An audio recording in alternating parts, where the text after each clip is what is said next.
What if one day you realized the people you raised, the very ones you sacrificed everything for, no longer listened when you spoke? They dismissed your wisdom, rolled their eyes at your advice, maybe even made you feel like a burden in your own home. You're not alone, and you're not powerless. Because respect doesn't vanish overnight. It erodes quietly. But here's the truth no one tells you. It can be rebuilt, not through confrontation, but through quiet, decisive change. And today, I'll show you exactly how. 1. Stop chasing their approval. Constantly accommodating your children weakens their respect. Set boundaries, say no when necessary, and prioritize your self-respect. There comes a moment in life that stings more deeply than we ever imagined, not because of what was said, but because of who said it. One day, the child you once held in your arms, the one you protected from scraped knees and night terrors, now speaks to you with irritation, brushes past your opinion like it's an afterthought or worse, acts like your presence is a burden. And in that quiet moment, something breaks. It's not just the loss of respect, it's the fading of the role you once held with pride. You weren't just a parent, you were a guide, a protector, a foundation. So how did it come to this? The truth is, respect isn't a permanent gift. It evolves, it grows, or it erodes based on how we respond to the inevitable shifts in life's seasons. And when those we love start seeing us differently, it's not enough to demand respect. We have to embody it. This isn't about control or guilt or forcing anyone to remember your sacrifices. It's about rediscovering your own worth, not in their eyes, but in your own. And through that rediscovery, something amazing happens. They begin to see you again, not as someone fading into the background, but as someone standing in their full dignity. Today I'm going to share 6 transformative actions, subtle, strategic, and deeply powerful, that can help you rebuild not just your children's respect, but your inner peace. This video isn't about blaming anyone. It's about growth. It's about reclaiming your space in your own story. And if you stay with me until the end, you'll walk away with something far more valuable than admiration. You'll walk away with clarity, confidence, and calm strength. So let's begin with a shift that might surprise you. Stop seeking their approval. For many aging parents, the desire to stay close to their children leads to silent self-betrayal. They say yes when they mean no. They rearrange their lives for adult children who rarely say thank you. They accommodate until they disappear. But here's the irony. Approval rarely breeds respect. In fact, it often breeds entitlement. Why? Because when you overextend without boundaries, you teach people that your needs are optional. And when your needs are optional, so is your value.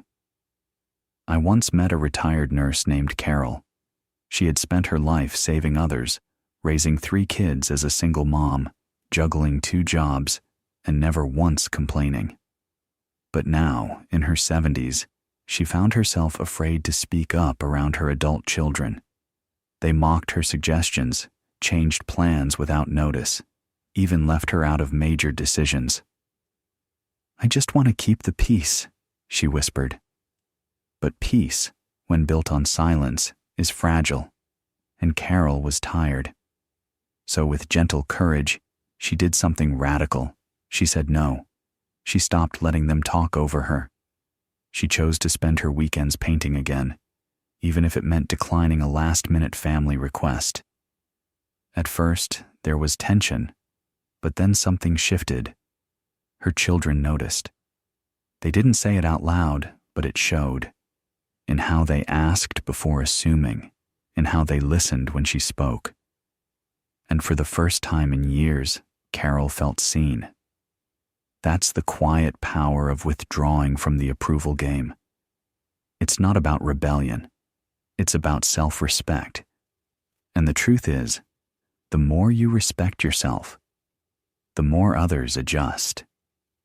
Because dignity is contagious. And when your children see you standing in it, they start to rise too. Not because you demanded it, but because you inspired it. 2. Don't argue. Lead by example. Arguing for respect only confirms power imbalance. Stay calm, dignified, and confident to earn silent admiration. Now let's talk about the second action, one that might feel unnatural at first, but is absolutely vital. Don't argue. Lead instead. When someone talks down to you, dismisses your opinion, or crosses a line, your instincts flare. You want to remind them who you are. You want to defend the years you spent showing up, sacrificing, holding things together. But here's the hard truth. You won't earn respect by trying to win a verbal battle. You win it by showing that you don't need the battle in the first place. When you argue, you reveal something vulnerable. Not your values, but your craving for validation. And validation, when chased, always runs away. True authority is quiet. It's in how you carry yourself, how you respond when disrespected, and most importantly, how you don't respond when provoked. I remember a man named Thomas. He was a former high school principal who once commanded entire auditoriums of students with a glance. But at home, his grown kids spoke to him like he was obsolete. They rolled their eyes at his advice, mocked his outdated views, even joked about how old people don't get it.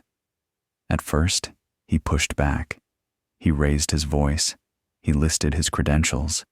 He argued point by point, hoping reason would win the day. But it never did. One afternoon, after a particularly harsh exchange, he sat alone on the porch, watching the wind bend the trees, and he realized something simple but profound. Leadership doesn't argue. It models. From that day on, Thomas shifted. He stopped correcting. He stopped reacting. Instead, he listened. He asked thoughtful questions. He told stories, not lectures. And when he was dismissed again, he simply said, "You're entitled to your view. I'm not here to convince you." Silence followed. Slowly, something shifted. The conversations became less defensive. His children leaned in more. The respect didn't come like a wave. It returned in droplets. But it returned. You see, when you argue, you put yourself on the same playing field as the person disrespecting you. But when you choose grace, you elevate the space entirely. It doesn't mean you're weak. It means you're unshakable. Let your presence, your poise, and your peace speak louder than any lecture. You don't have to defend your wisdom. Let it reveal itself naturally, through patience. And when your children see that you're not looking for a debate, but living by example, they'll begin to hear what you never had to say. 3. Withdraw your emotional dependence. Needing their attention or validation pushes them away. Focus on your own joy and fulfillment to earn their genuine interest. Now, we come to one of the most difficult but transformative actions. Withdraw your emotional dependence. It sounds cold at first, maybe even unnatural. After all, you love your children. You raised them, sacrificed for them, built your life around their needs. Isn't it fair to expect a little love, some attention, a phone call now and then? The answer is yes, but only if it's freely given. The moment it's expected, or worse, needed to define your worth, the dynamic shifts. Emotional dependence is subtle. It doesn't scream. It whispers in the empty spaces, the missed birthday call, the rushed goodbye, the unanswered message. And every time it happens, if your self-worth hinges on their response, you hand them the reins to your emotional life. That's not love. That's quiet captivity.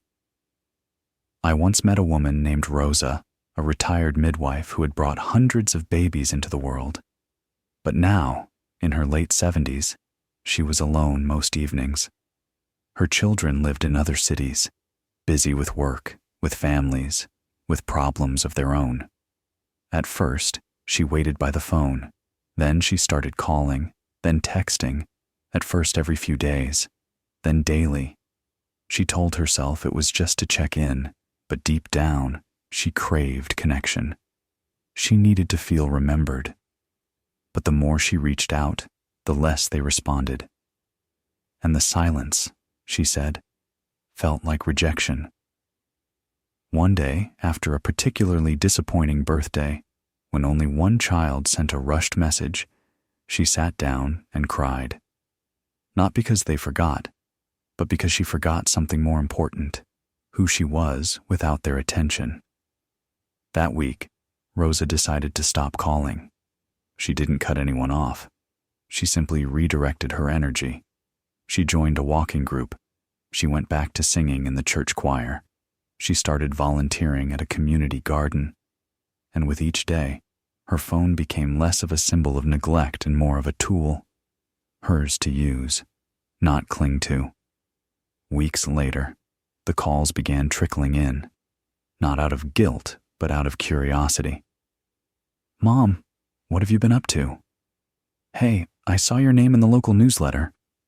Her voice sounded lighter when she answered. She didn't need them to validate her anymore, and that, ironically, made them want to connect more. You see, people, especially adult children, sense neediness, and when they feel like they're being depended on emotionally, they may withdraw, not out of malice, but because pressure suffocates connection.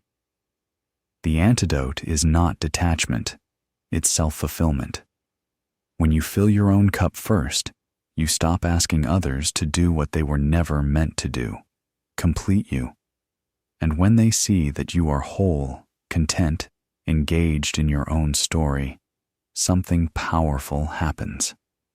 They start to respect not just your independence, but your spirit. 4. Set boundaries and enforce them. Don't tolerate disrespect. Teach them how to treat you. Calmly demand respect through consistent, firm boundaries. Action 4 is both uncomfortable and liberating. Set boundaries and enforce them. Many parents hesitate here, not because they're unsure of what's wrong, but because they're afraid of the reaction they might provoke. After all, isn't parenting about unconditional love? Yes. But unconditional love does not mean unconditional tolerance. If you keep allowing disrespect, it's not kindness. It's a quiet form of self-abandonment. And here's the hard truth. People, including your own children, will treat you the way you teach them to. That might sting, but it's also incredibly empowering, because it means you have the ability to shift the relationship, not through control, but through clarity. Boundaries are not walls. They're doors with locks that you get to open or close. And when they're clear and consistent, they don't push people away. They draw the right kind of closeness. I remember Robert, a retired engineer who once oversaw million-dollar projects, but couldn't get his son to stop belittling him at the dinner table. "You don't know how the world works anymore, Dad," his son would scoff. Or worse, "That's not how we do things now." At first, Robert stayed silent. He told himself it wasn't worth the argument, but each insult chipped away at his dignity. And one day, over coffee, he told me, "I realized I would never let a stranger speak to me like this, so why was I letting my own child do it?" That night, when his son interrupted him mid-sentence to correct a minor detail, Robert calmly said, "I'll continue when I feel I'm being heard." The room went quiet. It wasn't anger, it was presence. And when his daughter mocked one of his old school values, he replied, "You don't have to agree with me, but if you want to be in my home, I expect respect." These weren't threats, they were anchors, clear, unshakable. At first, the kids resisted. There was tension, a few skipped family dinners. But slowly, they adjusted. They realized their father wasn't demanding obedience. He was reclaiming his place at the table. Boundaries are how you teach others that your time, your voice, and your space matter. And the greatest boundary is consistency. You can't say, "I won't tolerate disrespect," and then laugh it off the next time it happens. You can't say, "I need notice before visits," and then open the door every time they knock unannounced. Your boundaries are only as strong as your willingness to uphold them. And when you do, you'll find that the people who truly care will rise to meet you. They may not thank you at first, but they'll respect you more than ever before. 5. Stop giving without appreciation. Overgiving without gratitude fosters entitlement, not respect. Make your generosity conditional on respect and appreciation. Now let's step into action. 5. Stop giving when there's no appreciation. For parents, giving is second nature. You gave your time, your energy, your money, your sleep, sometimes even your identity, so your children could thrive. But somewhere along the way, a dangerous shift can happen. What began as love becomes expectation. Your kindness turns invisible, and the more you give, the less you're seen. Here's the truth. No one wants to say out loud. Generosity without gratitude leads to resentment, not just yours, but theirs. Because when people get used to receiving without earning, they stop valuing the gift. They stop seeing the giver. And over time, your sacrifice becomes not a blessing, but a background noise. I remember George, a widower, quiet and gentle, who lived on a modest pension. He had 2 grown kids who always seemed to need something. A few hundred here, help with bills there, a last-minute babysitting emergency. And George always showed up. He thought that was what love looked like, but they rarely said thank you. And when he once mentioned needing help with a leaky roof, neither offered. "Dad, I'm slammed right now," one texted. "Try a handyman?" George felt a coldness settle in his chest. That night, he wrote in his journal, "Have I taught them I don't need help?" So he did something hard. He stopped offering. When his son asked for a short-term loan, he replied, "I'm not in a position to help this time." When his daughter asked if he could babysit for a week straight, he said, "I've got plans that week." And for the first time in years, he chose himself. The reactions were sharp at first.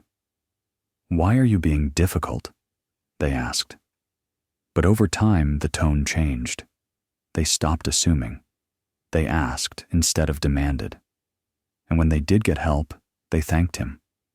Because now, it was a gift, not a guarantee. You see, love is not meant to be a transaction.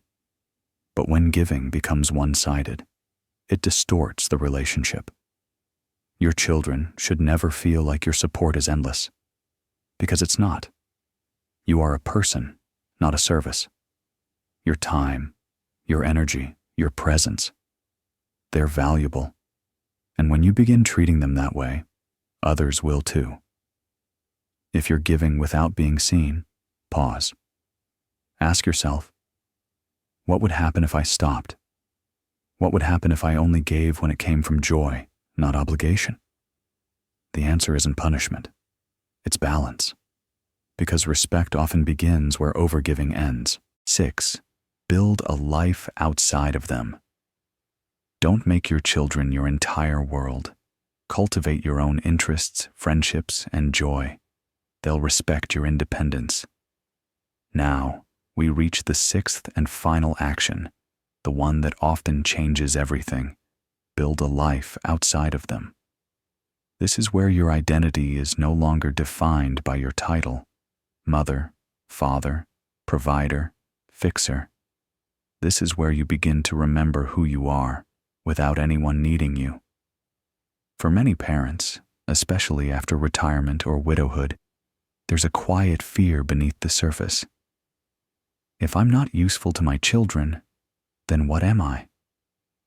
But the most respected elders in any family aren't those who chase relevance. They're the ones who live fully, whether anyone is watching or not. Purpose isn't age-dependent, it's choice-dependent. I once met Eleanor at a local community center. She was 78, recently widowed, and had built her entire world around her family. Her days were filled with checking in, offering advice, organizing holidays. But slowly, her children began pulling away. Not because they didn't love her, but because the emotional weight of being her entire world became overwhelming. They used to call every day, she told me. Now I feel like I'm bothering them. And then she asked something that hit me hard. If I stop giving them all my attention, who will I be? That question became her turning point. Eleanor signed up for a writing class, then a dance class. She began volunteering at a library. She even planned her first solo trip. And with every new experience, something softened. She laughed more. She slept better. She stopped waiting for her phone to ring, and in a twist that surprised no one but her children started calling again, this time with real curiosity. "Mom, you went salsa dancing. Can we see your travel photos?" They no longer felt pressure to be her joy. They just wanted to be near it. You see, children don't distance themselves because you're too involved.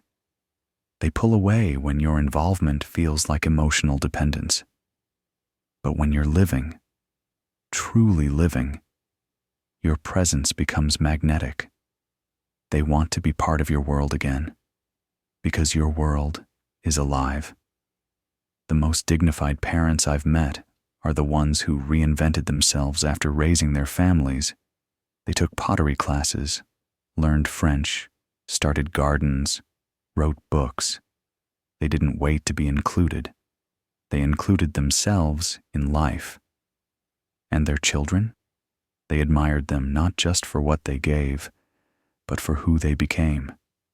So if you're wondering why the calls are fewer, the visits less frequent, pause. Ask yourself, do they see someone with a full, meaningful life? Or do they see someone waiting in the shadows of theirs? The answer can change everything, because when you stop orbiting around others and start shining in your own right, people look up, not down. They don't pity you, they respect you. They seek you out, not out of guilt, but admiration. And in that shift, something deeper is restored. Not just their respect, but your own. So now we return to the question that started it all. How do you regain respect from your children? Not by force, not by guilt, but by presence. The answer isn't loud. It's not in raised voices or reminders of past sacrifices. It's in the quiet decisions you make every day to stand in your own value. Because respect, true respect, isn't something you ask for. It's something you emanate. And when your children see that energy, solid, peaceful, unshaken, it invites them to meet you there, not out of obligation, but reverence. You stop chasing their approval, and they begin offering it. You stop arguing, and they start listening. You stop depending emotionally, and they lean in with curiosity. You set boundaries, and they rise to meet your standards. You give with discernment, and they learn gratitude. You build a life of your own, and they're drawn to your light. But most of all, you stop waiting to be seen and start living as if you already are, because you are. You are not invisible. You are not obsolete. You are not finished. In fact, the most powerful version of you may be just beginning to emerge. The one who doesn't apologize for taking up space, the one who doesn't beg for connection, the one who is rooted, resilient, radiant. And yes, it may take time.